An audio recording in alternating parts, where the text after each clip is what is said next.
Healy, Dr. Michael Healy, and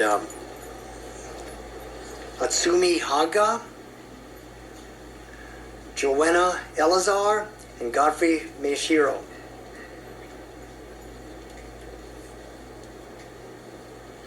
Are any of those individuals here? Okay. Oh, there he is. Godfrey Maeshiro.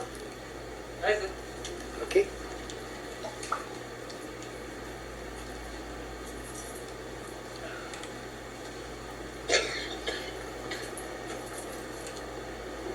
Okay, please proceed. My name is Godfrey Maeshiro, and as you can see by my red shirt, I'm a very proud member of Local 5, Unite Here Local 5. I've been a member for 53 years, and it's longer than some of you have been alive. But I've seen how the tourists have evolved. When I first started at the Princess Kailani, there was no Japanese tourists. That's a long time ago, and I've seen it grow. And now, you know, it's sad because we created a monster, a very good monster that we can live and support our families. But it's also raised the prices of houses because I hear it every day. They want to come back. They want to buy a house in Hawaii, and they're not joking. They're not joking. They've got the means. They've got the money, and so I support Bill 85 and 89, CD2, that this council is going to have to make a big decision. And the reason I'm here because I see every member of my family. Some of you might have the same problem that you see people moving away from paradise. It's sad, but anyways, I just wanna say that affordable housing is out of reach for many, but we can still do something about it. And thank you for listening, and thank you for your patience. You know, I don't envy your jobs. I'm a simple bellman, and I think I can say that I'm happy in my job in my life. Thank you. Okay, thank you. Any questions for the testifier? Okay, we're now going to move into our next group of testifiers. Christina Fernandez, Lydia Augustine, Edward Hampton, and Helena Haroun.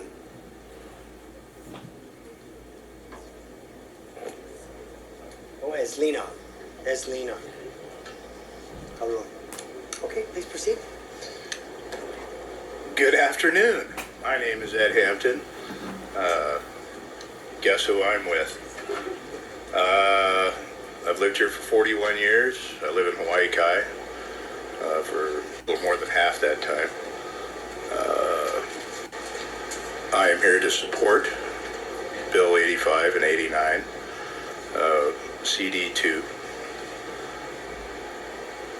For all the reasons that have been outlined already. You've heard them all before. It's a contributing factor in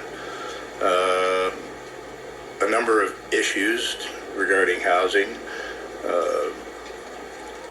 It doesn't seem to be doing our neighborhoods any good. And it needs to be regulated. It's illegal, and it's been ongoing, and you guys, I believe, have the right idea. Let's put some teeth in these laws and stop this. Thank you very much for your time. I appreciate you taking so long with this. Okay, any questions for the testifier? Okay, our next group, testifiers. Okay, Norm Willis, Vern Hinsvarts, Derek Lavelle, Justin Ushijima. Are any of those individuals here? Okay, we're going to go into our next group of testifiers. Chris Gray,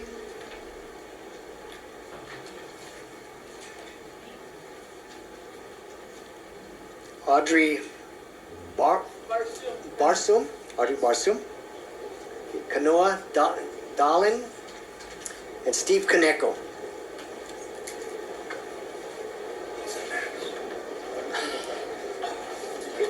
Please proceed. I've been sitting here for the whole entire day, and I believe that there is a lot of similarities going on Could with you state your name for the record? Audrey Barsoum. I'm a resident here. I do not own an Airbnb or a short-term rental or anything like that. Although I feel that with the similarities, I see hotel workers who are trying to make ends meet, and also people who are owner-occupied trying to make ends meet as well. And with that being said, the hotel industry in the mainland, I'll pass these out, is actually getting into the home sharing industry. And if you can see the writing on the wall, they will be penetrating this market. This market's here to stay. I've interviewed several people. It seems to me that this market has, home sharing has been around since at least the 1960s, before there's an app for that. And I believe that there should be an amnesty period for people who want to come forward and pay their taxes. That would help with collecting money. And also from there, you can get a better understanding about how many people are actually doing this type of endeavor. And then you can start enforcement. I think enforcement is too premature at this point. You need to have an amnesty period. People can come forward, get a permit, and then even though it takes a little longer, this has been going on since at least the 1960s, and you can start progressing forward from there. I also want to comment that reporting your neighbors kind of reminds me of something that Stalin would do. So with that being said, I do not support either one of these bills. Any questions? Any questions?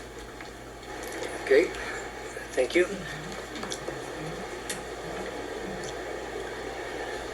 All right, so we are at the end of our list of the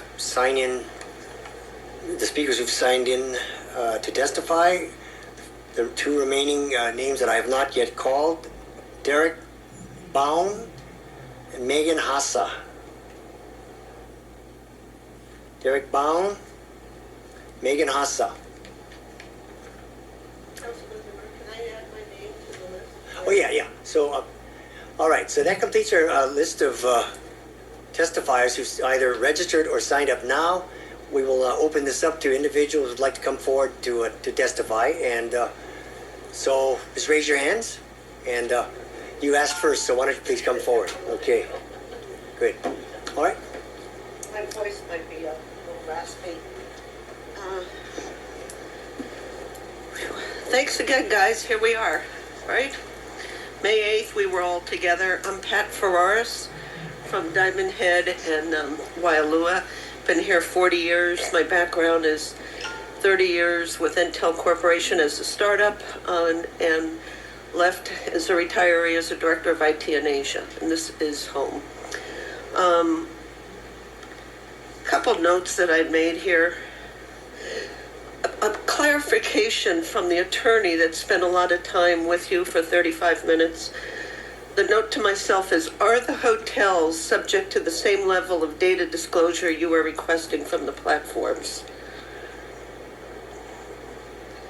Well, just include that in your testimony and, Oh, I was hoping for an answer. yeah, but- because we're not engaging in a question and answer. Please just testify and offer your comments. All right. Bills 89 and 85, as they're written today from the M&M council members, are not something I can support. And he just left, darn it. I wanted to acknowledge the leadership of Ann Kobayashi and Aikaka Anderson for trying to continually work for a compromise set of legislation that we can talk about, wrap our heads around, and coalesce to. I think that's really helpful, and I really appreciate the efforts. They're visible. If someone would please tell them that, that would be great. Change is really hard for some. And what we're talking about is social change here. In New York City, when for decades, I think of the taxi cab industry, right? With the medallions, millions of dollars to have that medallion. And then one day, guess what? Uber came into town. And there's a warfare going on in that city about that. But they're all there to stay. So the genie has come out of the bottle here, a shared economy, Two obvious ways are home sharing and transportation, but there's a myriad of hundreds of other ways. So we need to not fight this. We need to get ourselves in the position. I find it really unfortunate that we're behind, so far behind in Honolulu with global standards that have been tested. Our astute travelers, the people that come here and spend big money, benchmark us, and we get the feedback. And so it'd be nice to be one of the leaders.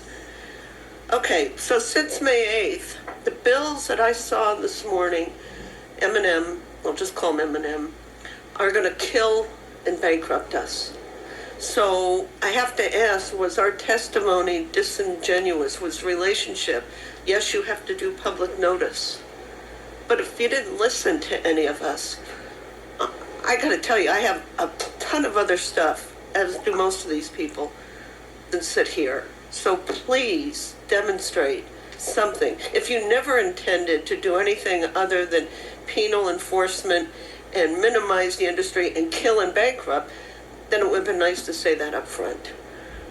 Again, the exceptions being the bills that I'm seeing here. I listened to you on Hawaii Public Radio as an example, not to pick on you. I'm sure you're a wonderful hombre. The name of the session was Short-Term Rental Alternatives.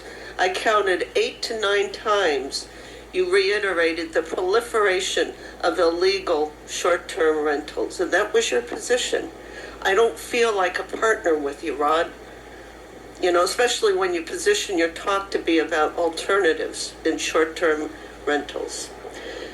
Finally, we want fair and balanced regulations. We'd love to be a partner with you. I've offered that. I've offered my books, my CPAs, and my bookkeepers to each of you to sit down and see how a bona fide operation works from a financial legal perspective.